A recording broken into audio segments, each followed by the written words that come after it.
நாம் தமிழர் கட்சி சீமான் செபாஸ்டியன் சீமான் கிறிஸ்தவ குடும்பத்தில் பிறந்து கிறிஸ்தவராக வளர்ந்ததற்கான ஆதாரங்கள் அம்பலம். 2008ஆம் ஆண்டு ஈழத்தில் போர் நடந்து கொண்டிருந்த போது போலி பாஸ்போர்ட்டில் இலங்கைக்கு பயணித்த ஆவணங்களும் சாட்சியமும். தேன்மொழி, விஜயலட்சுமி, யாழ்மதி தொடரும் சீமானின் பாலியல் சீண்டல் பட்டியல்.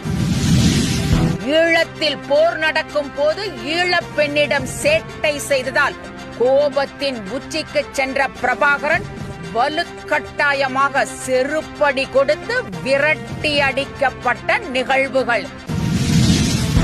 இவை அனைத்தும் அன்றைய சூழ்நிலையில் ஈழத்தில் நேரடியாக கண்டவர் நேருக்கு நேர் நிகழ்ச்சியில் முழு விவரங்களுடன் தகுந்த ஆவணங்களுடன் அம்பலப்படுத்துகிறார்.